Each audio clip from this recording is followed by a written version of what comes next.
Hello my dear children, you are back with us on our Rupahini Guru Gedara program, and you all are welcome to our today's program. And here I am as usual with you to go ahead with our discussion on appreciation of English literary texts. Can you think of the lesson that I am going to do today? If I give you a brief introduction, you all in this teenage would love to read this story because it is something very interesting for you all, right? So, can you guess the story that is in your syllabus? Okay, let us move ahead and see. The Nightingale and the Red Rose by Oscar Wilde. And you can see that bird nightingale, and sometimes you might have seen this on screens and picture books. And then here at the end of the lesson, I want you to know who plays the most important role in this story and why. And at the same time, I want you to learn some moral lessons. What moral lessons are taught in the story? So, these are the main focuses of my lesson today, right? So, what does this bird symbolize?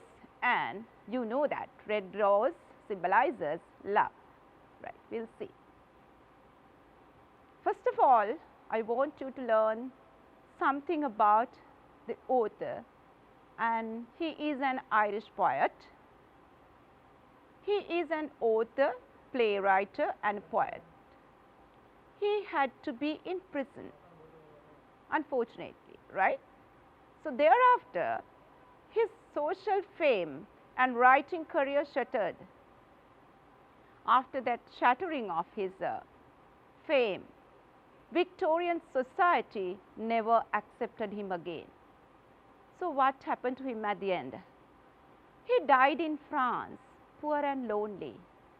Think of those two words, poor and lonely. So, being such a popular and clever writer, at the end, destiny of life has made him suffer as a poor and lonely person. So, something pathetic, right? Fine. Then we will move on to the next slide, and can you remember he is an Irish poet. What's the name? Oscar Wilde, right. Then I think you have heard about this bird nightingale, and why is nightingale special in this story? What is it commonly popular for? As a bird, you might have heard of it. I know definitely in your childhood you might have heard the stories of this nightingale, how it was helping the kings and some other sad people, right. So, what role does it here in the story? So, I think if you have read the story by now, you may know it plays a major role in the story, and the bird helps the boy, right. So, let us pay attention to the title, The Nightingale and the Red Rose. So, therefore, you understand these two words, the nightingale and the red rose, both these images belong to nature. So, things belong to nature seem to have lot of good qualities and some values, like in the story we find characters like that. When you learn the story of Twilight of Crane also, again in that drama you find another character belong to nature, right. So, here also these two characters, the nightingale specially, living form, right, a bird, comes into help of a boy. Then at the same time, red rose also symbolizes love, as well as through that we can learn some other lessons as well, right. At the same time, children, what do the other two characters in the story belong to? Right. So, we find another two characters as a girl and a boy. So, the boy is a student and a girl is also again a special one. She is a daughter of a professor, right. So, then you understand that they both belong to human world, and just because of that they have their own weaknesses, and we are going to learn what they are, right. So, then after that, student of philosophy, here we find laments for a red rose. Why does a boy laments for a red rose? So, there should be a special reason for that, right. So, then we are going to get to know that when we read the story. So, we find that the daughter of the professor has given him a target or kind of course, it is not a request, but that girl wants this boy to find a red rose and come and give it to him. And why? Because this student had fallen in love with this girl, and she makes the promise to dance with him if he could give her a red rose. So, here that is very special for us. Why? So, the girl has promised to dance with the boy if he could do something only, right. The boy has fallen in love with this girl, and the girl has made a promise to dance with him under a certain condition. What is the condition? A boy has to bring a red rose to her. Fine. We will see whether the boy is going to find it very easily, right. Then the boy who is a student of philosophy laments over a want of a red rose, shows a very lethargic attitude. He does not want to make any effort to find it. What he does is to weep, right. So, you can see when you read the things I have mentioned on the slide, the boy who is a student of philosophy laments over a want of a red rose, shows a very lethargic attitude. So, when it comes to the word lethargic, it shows that he is not taking keen interest, and he is not going to find a red rose, but what he does is to weep. No red rose in my garden. His beautiful eyes filled with tears. I think that particular idea I have illustrated in that picture, right. So, a boy weeps and his eyes are filled with tears, and he knows that he can't find a red rose, and he says that I don't have a red rose in my garden, right. So, just because the red rose is not there in his garden, he is not making any effort to find it or trying to buy it in a shop where they sell flowers. He is not trying to get it at a florist, right. So, then we find that he is just going to say, I don't have a red rose, that is all, fine. So, do you think his way of behavior, if he is really interested in finding a red rose, don't you think that he could have behaved in a different way trying to get it? Why does not he try to buy it at the market? So, can't he try and give it a try, right? Fine, we will see. He does not take any effort to find a red rose. I have read all the wise men have written, all the secrets are mine, yet for want of a red rose is my life made wretched. So, that is what boy is going to think, right. So, he says that he has read the things wise men have written. So, it shows he is an educated person. I told you right at the beginning he is a student. So, being a student and young, so he has this feeling or emotion of love, and but he is not going to be practical, and he says, I have read all this and all the secrets are mine, but because of a red rose is my life made wretched. That is what he thinks. So, with this attitude and the way he behaves shows us that he is not a practical person, right, though he has read so many books. And again we get the question, or we get the idea, if he reads books, so he should have to have a kind of knowledge, and we know that the knowledge we gain through books merely won't be enough to be a practical person. That is something to do with our own behavior, right, and with our experience. Fine. The prince gives a ball tomorrow night, and my love will be of the company. If I bring her a red rose, she will dance with me till dawn. So that is his dream, that is his wish. He knows that there is a ball organized by the prince, and then he wants to dance with this girl, right. So this is a very natural romantic desire of a young boy to dance with a girl, especially with the person that he has fallen in love with, and then after that he dreams of dancing with her, but only thing is he has to find a red rose. At the same time, this idea of prince gives a ball. So it suggests us that it is that culture where they are going to associate these rich people. The girl has been invited to that ball, right. So then after that she is going to dance there. Then the boy also can dance with her if he could find a red rose, right. I shall hold her in my arms and she will lean her head upon my shoulder. His dream of dancing with her is shown here, right. So this is a quotation taken right from the story. I shall hold her in my arms and she will lean her head upon my shoulder.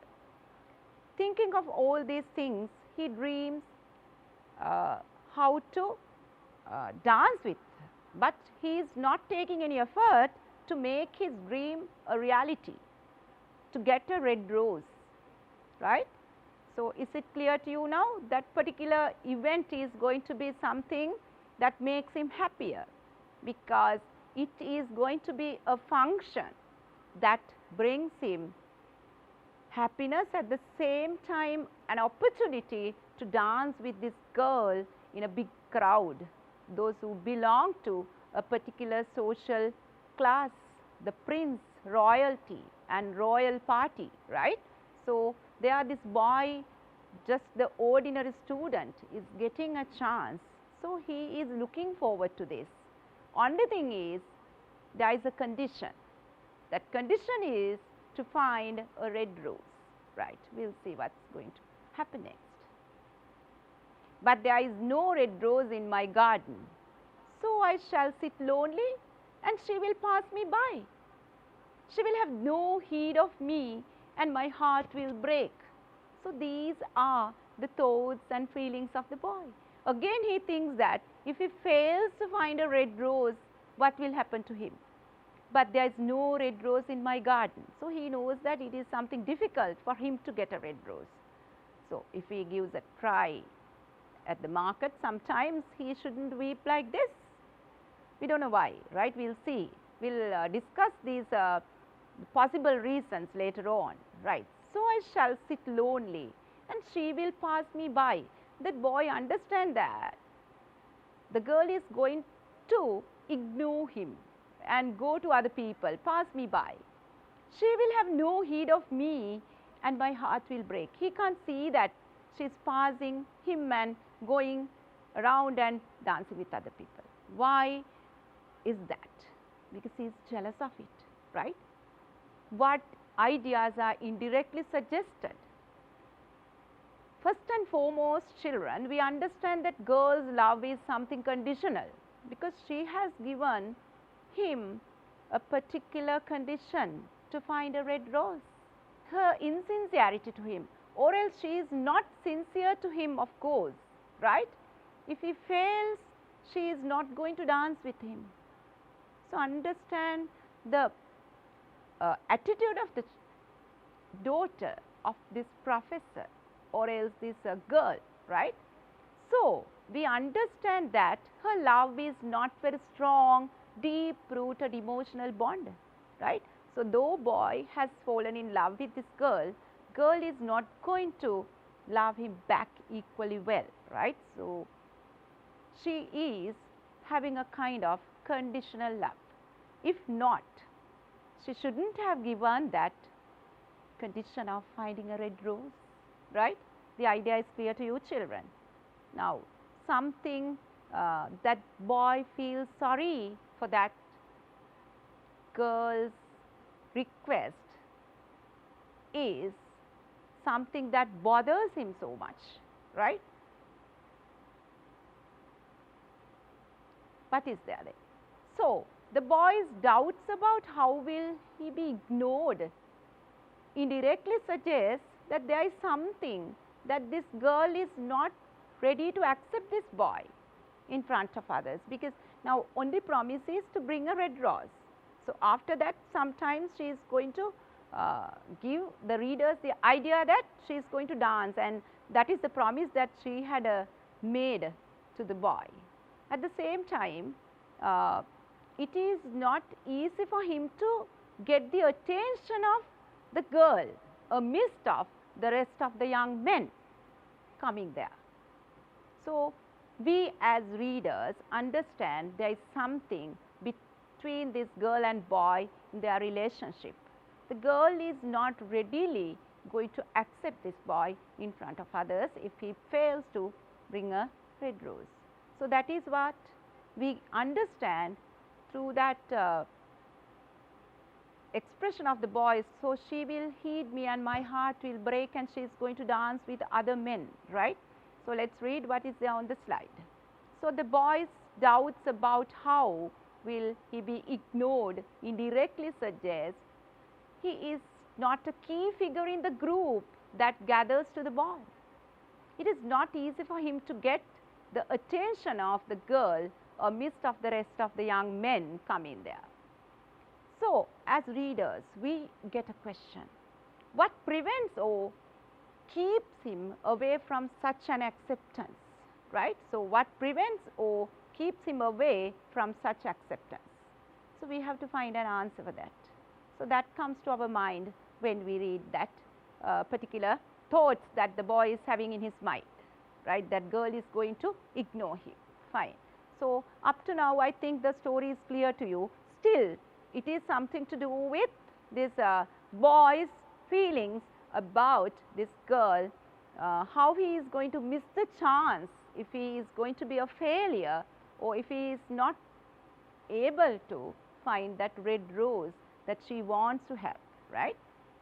So, do you think it is very fair? We will see. Why did the bird Nightingale determine to help the student? So, now we get the character of Nightingale here in between. So, the bird comes to help the boy, right. So, the bird wants to help this boy, or not wants to, the bird determines to help, right. So, just because she thought him to be a true lover, this boy is considered to be a true lover by the bird Nightingale. So, this is very ironical, children. We will see whether the decision or the idea of this Nightingale that this boy to be a true lover is really true or not, right. So, if you have read the story, you may know, or else you have to read it and see whether this true lover is really a true lover as the bird thinks of him, right. So, anyway, now we find the boy is not going to take any effort to find a red rose, but his lamentation and his weep has made this bird to make a decision to help the boy, and just because of he laments over want of a red rose, and with all these ideas that he has in his mind, the bird thinks that the boy is a true lover. We will see whether he is a true lover or not at the end of the story, right. Until that, let us move on to the next slide and read what is there. Here at last is a true lover, said the Nightingale. Night after night I have sung of him, though I knew him not. Night after night I have told his story to the stars, and now I see him.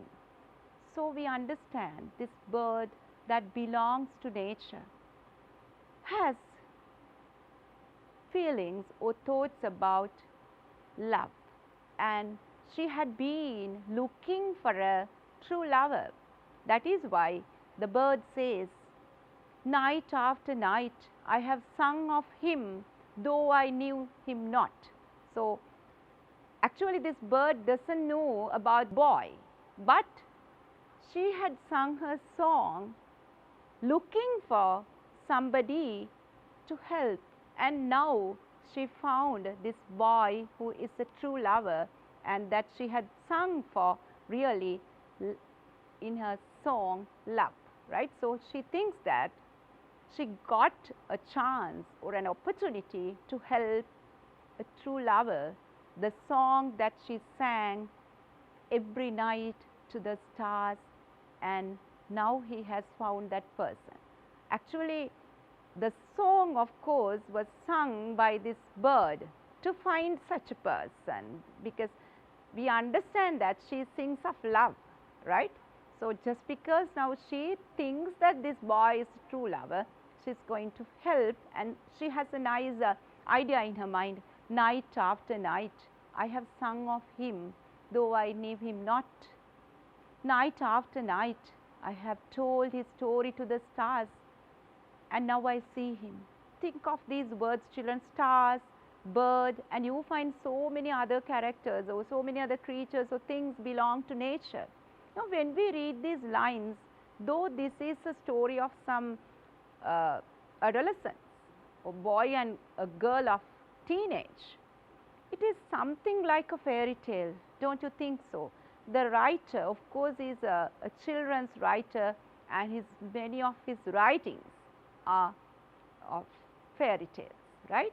So, similar to Hans Christian Andersen, he also writes some fairy like stories, right. Here also we understand that, because we find stars, and later on you will meet some other characters, and then it is more to do with like a fairy tale, right. Here indeed is the true lover, said the nightingale. Now, can you remember how many times he repeated the line? Here is a true lover, this boy seems to be a true lover. So, that is what she believes, right. So, that is what she felt, right. So, very ironical, as I told you. Then, what I sing of he suffers. What is joy to me, to him is pain. Surely love is a wonderful thing. It is more precious than emeralds and dearer than fine opals. Now, there are so many ideas we get when we read these lines, right. So, how lovely that expression is. How bird is going to think of his help or the support that he is going to give to this boy, right. What I sing of he suffers. What is the meaning of that, children? Because the bird is singing of love, and the boy suffers because of love. That is why the bird says, what I sing of he suffers, the boy suffers. What is joy to me, to him is pain, because love, of course, the idea of love makes this bird happy, and it is a kind of joy to him. But that very idea of love has brought pain to this boy, misery to his mind and heart, right. So, is it clear to you? What I sing of he suffers. What is joy to me, to him is pain. Surely love is a wonderful thing. It is more precious than emeralds and dearer than fine opals. Do you know these words, emeralds and opals? What do they represent? Emerald and opals, types of valuable gems. We will see. I will show you these pictures. Till that moment, just wait. Pearls and pomegranates cannot bite. Again, she refers to two other valuable things. Pomegranate is a type of fruit, but it suggests that it is also very expensive fruit, right. And at the same time, pearls again, something very expensive, right. So, what is this? Pearls and pomegranates cannot bite. So, exchange of pomegranates and pearls and buying love. So, he says that it is impossible. So, in good old days, before people started using money, they exchanged items, and they gave certain items to the value of that they could buy something else. That is how this selling and buying took place, right. So, pearls and pomegranates cannot buy it. Then bartering of goods, idea of that I explained to you, right. No, is it set forth in the marketplace? So, love is something that you can't buy in the marketplace. It may not be purchased, you can't buy it of the merchants. So, sellers, vendors or the merchants are selling items and things we need, but we can't buy love, right? So, he says, nor is it set forth in the marketplace. It may not be purchased of the merchants, nor can it be weighed out in the balance for gold. So, when you hear the word gold, you know how much valuable it is. So, he says that putting some gold, you can't value that idea of love. So, that is something you can't buy at all, having any of these things, expensive, most expensive items in the world. So, we see that bird compares the spontaneous or natural strong emotion of love to the most valuable and expensive things in the world. But still, nothing can be compared to that spontaneous, natural, strong emotion. Remember these words, that comes out spontaneously, automatically, right? It is very natural and it is very strong emotion that comes to our heart or mind, right? So, the bird compares the spontaneous or natural strong emotion of love to the most valuable and expensive things in the world. So, it shows how much this bird values this feeling of love. So, she finds that it is something that cannot be bought or bartered, right? Then I have shown you the pictures. So, the first one is emerald, and then you can see pearls, and then opals and pomegranates. You can see the last one, pomegranates, as a fruit, and pearls, you can see a lot of things together. You might have seen pearls, and this green color, emerald, and then again opal. Opals also a type of gem, emerald also a type of gem, and opals have different colors. There I have chosen a mixture of green and blue opal, right? So, there are a variety of colors, black, blue, red, like that. So, the third picture of course is a picture of pearls. They use pearls to make necklaces and everything, and jewelry, and pomegranate is a fruit that we can buy and eat. It is very tasty. So, can you remember, the bird was telling the readers, right, telling us that paying or taking any of these, we can't measure the value of that spontaneous emotion of love, right. So, that is something to do with the heart and the mind, fine, nothing to do with material things. That is the idea that the bird is going to suggest us. It is something to do with our feelings and thoughts, fine. Let us move on to the next slide. At the end of the story, we understand these comparisons the bird made at this point is so ironical, right. So, she is going to make a comparison to show the value of love, right. So, at the end of the story, we find that this comparison is very important and is very ironical. And let us see why. The question, we can find an answer at the end of the story, not now. Then after that, the bird points out the immeasurable value of deep-rooted spontaneous love of a person. That is the idea that she is going to tell us with all these comparisons that she makes. Fine, is it clear to you children, the idea of this bird to measure the value of love, right? Fine. What is represented by the ball organized by the prince? So, once again I am going to draw your attention to that. What is represented by the ball organized by the prince? So, it is a kind of party, feast, royal feast, right. So, then it suggests royalty and the wealth and the comforts of life they enjoy as a prince. So, At the same time, he is the heir to the throne just after the king. Future king will be that person, the prince, right. So, the ball organized by this prince royal party is very important. Why? It is a social gathering, one thing. Form of entertainment, you find delicious food, music and all sorts of enjoyment, right.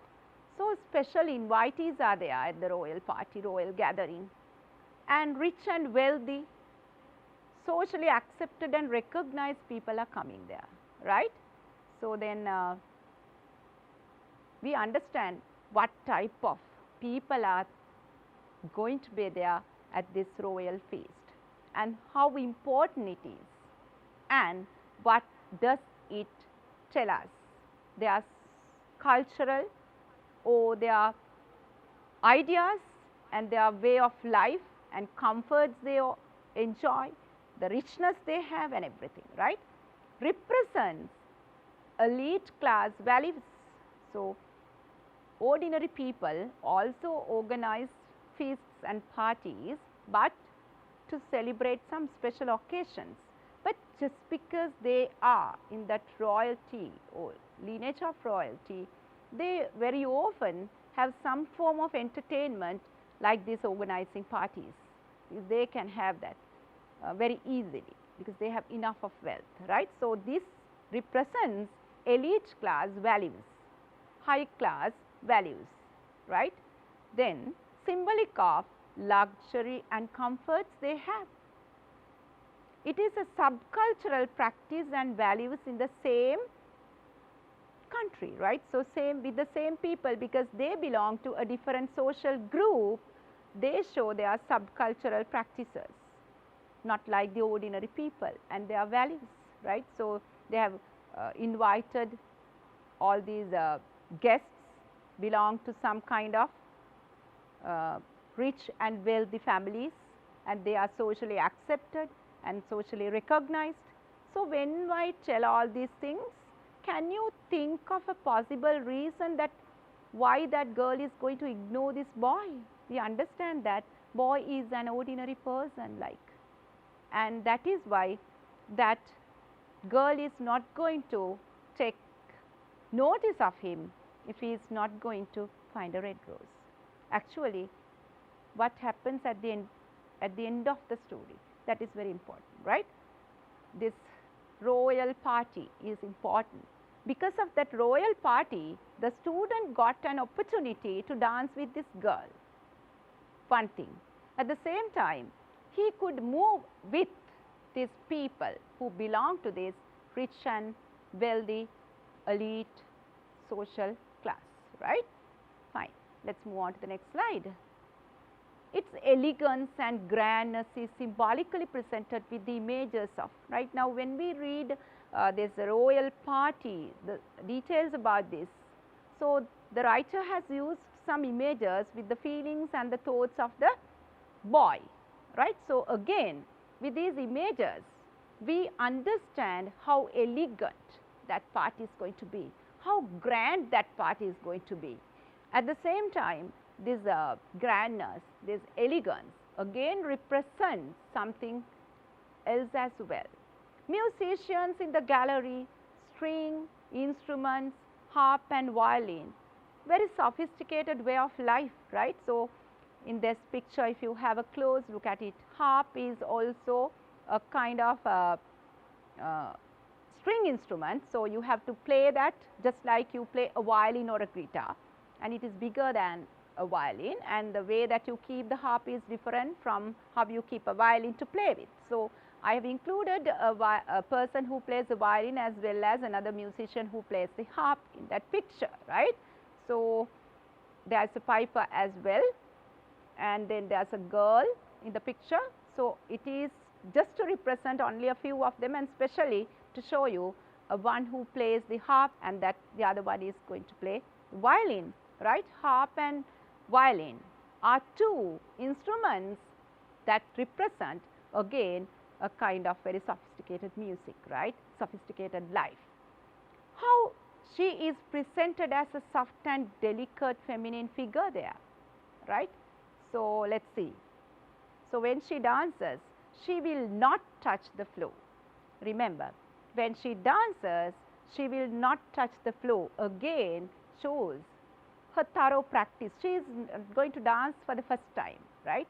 She is a well practiced dancer at those balls, right. So, then after that her delicacy as a girl, very soft and delicate. When you take flowers and their petals, we say that they are very soft and delicate. Like that, the girl is also presented as that, right. But actually, she is going to be so. And he is jealous of, at the same time he is jealous of what? Other courtiers in their gay dresses will throng round her, but with me she will not dance. That is the jealousy that he has, right. Other courtiers, those other young men who is going to take her hand, who are willing to fall in love with her in their beautiful dresses, will go or move round her, and then she will not dance with me. Again that idea, right. So, in front of all these people, those who are going to have some very beautiful, elegant clothes to represent that they are coming from a very rich social class and all that, the girl is going to ignore this boy, right. But with me, she will not dance. Those are the ideas that come to this boy's mind, thinking of this dance, feast and royal party, right. So, we understand that she is a beauty, and there are many others who wish to take her hand and dance with her. So, the boy's idea, other courtiers in their gay dresses will throng around her, but with me she will not dance. It hints us that she is a beautiful one. There are many others who wish to take her hand and dance with her at that time, right. There is a reason for her refusal to dance with the boy. That reason is clear to us by now, isn't it? She appreciates those who are very rich and look nice. That is why the boy himself says, other courtiers in the gay dresses will throng round her, but with me she will not dance. Fine. The idea is clear to you. Now, the writer has very cleverly shown us that this girl has some different attitudes. We are careful enough to take that idea, right, very sharp, but we have to be thoughtful enough when reading to catch up these things, right. Fine. The writer has gradually taken us to get the idea that this girl loves these beautiful things and rich people, right. So, we will see what happens next. So, in the middle of the story, we find that Nightingale is questioned by some other little creatures like green lizard. So, green lizard again represents nature. As he ran past with him with his tail in the air, can you imagine a lizard green color? One, right, and having his tail up in the air, it questions the nightingale. Again the butterfly comes fluttering after a sunbeam, right. So, sunbeam means the rays of the sun. So, it shows that it is beautifully fluttering and flying, and daisy is a flower, and these three things, green lizard, butterfly and daisy, question the boy's reason for weeping, right. So, they question the bird nightingale. They question about the reason why the student weeps, right. So, what is the answer? Narrative style of the short story, third person omniscient limited point of view, because writer lets us think, right. So many ideas. He is going to give us some characters, and with the way these characters behave, the characters tell certain things, we understand about these characters and their attitudes. With that, we can easily understand the relationship between this girl and the boy and how much they have not understood in their relationship and what a silly thing sometimes this boy is weeping for, right. So, narrative style is a short, in this short story form, the writer has brought this omniscient limited point of view. That means I have taught all these things when I introduced you the literary devices. The writer is going to make us think of these characters deeper with their behavior and with their attitudes, right. And he shows us a very close link to the nature.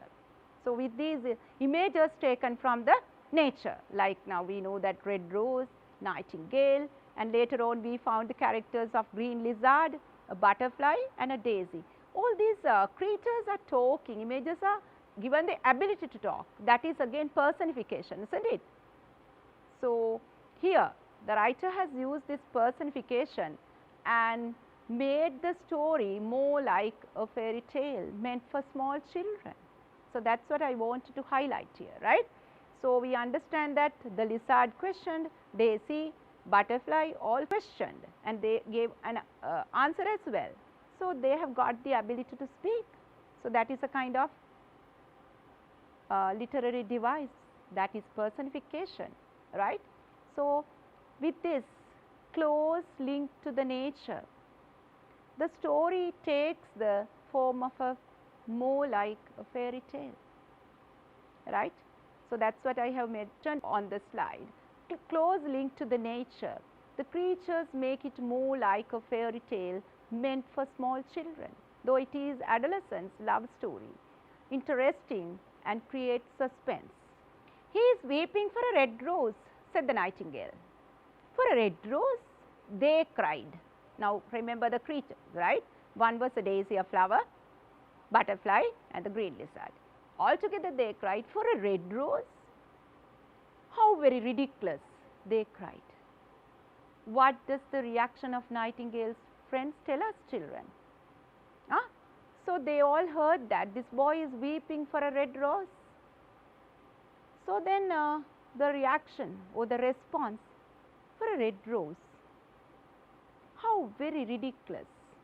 So, they are not going to take it as a very serious thing. They are not going to look at it as something that the boy should worry, right. So, there may be a reason for that as well. We will find the answer later on, because the reason is given out to us later on. Why is this going to be like that, right? Why do you think the writer has used these creatures in the story? To make it more authentic, at the same time close to nature, and to create a very interesting story. The little bird understood the secret of the student's sorrow. Now, who is this little bird? What is that? The nightingale. Secret of the student's sorrow, remember that part. She sat on the oak tree and thought about the mystery of love. So, usually where she sits is the oak tree. Then she thought of it, mystery of love. She spread her brown wings for flight, and like a shadow she sailed across the garden, right. So, there we find the little bird is more thoughtful, and she is going to confirm the idea that I know the secret of this student's sorrow. That is just because he doesn't have a red rose, and I am going to help him because I know the mystery of love. So, it is something very dearly, it's something that brings happiness and joy to this boy as well as to everybody when we are going to have that strong emotion of love, right. So, not only to this young boy and girl. So, we have motherly love for our children and father, and everything is there, and we love our school and everything. But here this bird is going to talk about this romantic love between this girl and the boy, right. So, she is going to help, and in that effort what the bird does is not known to the boy. The boy does not know anything about this bird's ideas about him or how she is going to help. So, that shows this is a voluntary sacrifice of the bird, right. So, the bird is going to do a kind of voluntarily she is offering to help, but the boy is not aware of this. That is the secret of it, right. So, at the end even that we understand this boy is totally unaware of all these things, right. So, here of course, the bird's ideas, he does not have any idea, any way of getting to know how the bird thinks of it, but later on we will see what qualities are shown with the behavior of the boy, right. So, remember this little bird had her own decision to help this boy, seeing or noticing his sorrow. The bird that sings of love is going to help the boy, fine. So, the little bird understood the secret of the student's sorrow, how this voluntarily help will be a benefit or an advantage for the boy, right. So, let us move on to the next slide. She meet the rose tree at the center of the grass plot, right. So, there first of all she goes to meet a rose tree. Usually we tell it as a rose plant, but here it is presented as a rose tree at the center of the grass plot. Give me a red rose, I will sing you my sweetest song. So, very happily this bird is going to make that request, give me a red rose. So, why is it requesting for a red rose? That is the requirement. She wants to find a red rose and give it to that boy, and then after that make him happy and go and take it to the girl and give it to her, and then enjoy the royal feast, fine. Then my roses are white as the foam of the sea, and whiter than the snow upon the mountain. So, when you read these lines, children, so the rose is going to talk about the whiteness of its petals. So, the writer has used very natural, something close to nature, and actually it brings a kind of happiness to us, and visual images, lot of visual images. This story is rich with visual images, right. As white as the foam of the sea and whiter than the snow upon the mountain. Now, can you imagine a picture of a mountain filled with snow? How beautiful it is, and the color of it, the same color is there in that rose tree, right. So, the flowers of that rose tree are white. So, the bird can't get what it wants. So, what does it do next? Next she meets the rose tree that was growing round the old sundial. She repeated the lines, give me a red rose, I will sing you my sweetest song. The rose said, my roses are yellow as the mermaiden who sat upon the amber throne, and yellower than the daffodils that blooms in the meadow before the mower comes with his scythe. Children, read that again. As yellow as the mermaids who sat upon the amber throne. Again taken another visual image, right, visual image of a mermaid, and then the color of her hair, right, and the yellower than the daffodil. Daffodil flower is again yellow, and that is, I mean, the rose in that rose plant is yellower than daffodils. Until when daffodils are destroyed by the mower of the man who comes to move the lawn, so the flowers are gone. So, beauty is not there after that. So, man's action destroys nature's beauty. Man comes with the mower, and then the blades of the mower will, his scythe here, of course, he is not using a machine. Scythe is a tool again to cut grass, and then this man will cut them, and all these daffodils will get destroyed. So, there we get the idea, impermanence of life, like at the same time how man is not thoughtful, and even when cleaning it, all these natural things will be destroyed. Fine. Then we will move on to the next one, and I have shown you two pictures to give you that brighter than the daffodils. I have shown you the picture of daffodil flowers, at the same time a mermaid, right. So, with yellow hair and a mermaid sitting on an amber throne, yellow colored throne, right. So, her beauty, and it is given there in the story to show that color of the yellow rose is yellower than all these things, fine. But go to my brother who grows beneath the student's window.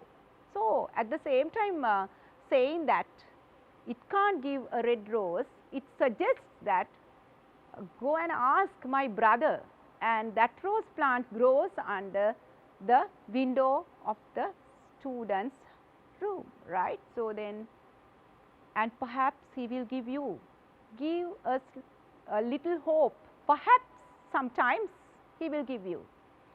Give me a red rose, I will sing you my sweetest song. Again that bird is going to make the same request.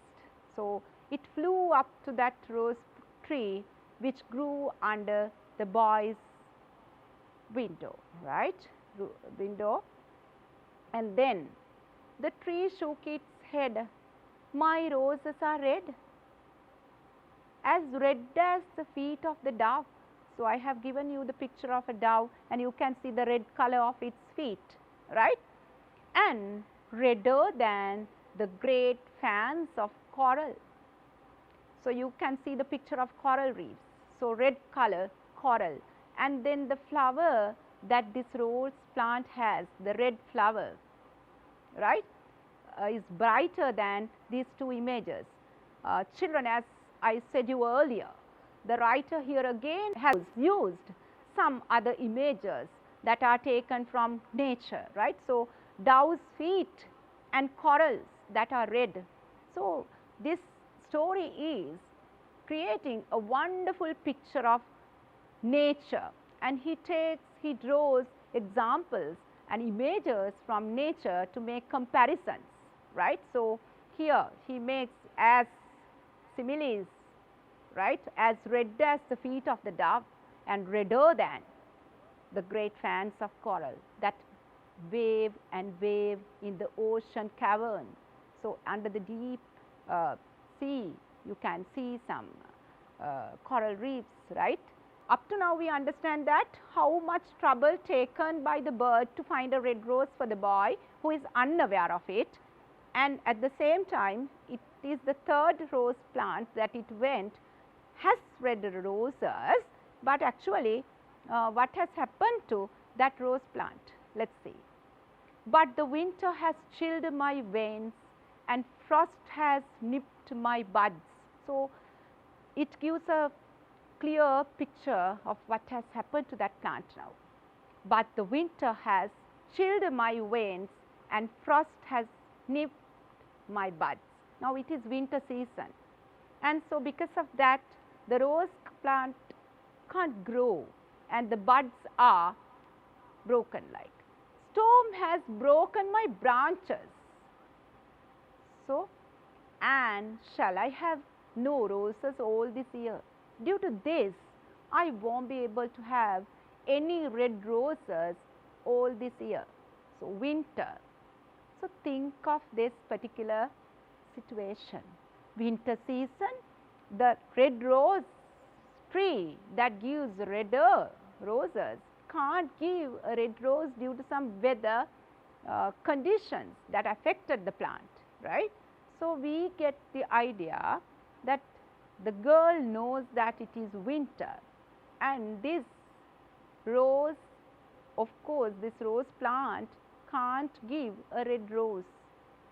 There, the relationship, the girl's target to get a red rose, and the time is very difficult for a red rose tree to give a rose flower. So, the boy has got a challenge. Who understands all these things now? The little bird who flew from rose plant to rose plant. One red rose is all I want. So she made the humble request. One red rose is all I want. Only one red rose, right? So very appealingly, she says only one red rose. Look at the mark of exclamation there, right? So only one red rose. Is there no way which I can get it? So the bird is asking for a possibility of getting only one red rose at least. Children, we understand how much trouble taken by this little bird to help this boy. As she understood, this boy is going to be a true lover. So think of her sacrifice. Think of the trouble that she has taken. So I have taken you to a very interesting point of the story, and I am going to keep your suspension, and I am going to wind up the lesson at this, because I want you to read and see what happens next. It arouses your curiosity, isn't it? Now, is there a way, is there no way which I can get it? So that was a question raised by the bird, and after that she is going to face some kind of fate, of course, because this red rose is going to help her or not, we will see, right. Anyway, only aim of her is to find a red rose, remember that very well. And let us meet again to discuss the rest of the story, and I think I have given you some important ideas along with the story. Note down these important quotations we have taken to show her sacrifice and everything, right. So you better note down these things and be ready to answer some context questions as well as some essay type questions that you get in the test paper, right. So children, I am going to wind up the lesson at this, and I hope to meet you very soon to continue my lesson. Until that time, stay safe and healthy. Goodbye.